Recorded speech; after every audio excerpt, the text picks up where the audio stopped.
Между тем продолжается прием заявок на участие в конкурсном отборе проектов развития общественной инфраструктуры. На сегодня поступило уже порядка 300 проектов. Сейчас комиссия занята их утверждением.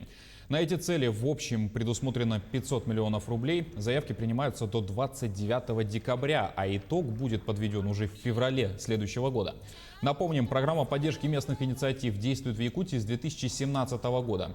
В нее включены проекты по ремонту дорог, благоустройству парков, проведению водоснабжения, строительству детских садов и спортивных площадок, восстановлению объектов инфраструктуры и реставрации памятников.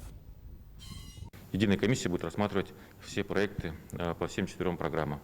Также решили, что на собраниях населения будут рассматривать также проекты по всем 4 программам, чтобы население собиралось несколько раз по каждой программе. Будет одно собрание, там будут рассмотрены все проекты по 4 программам.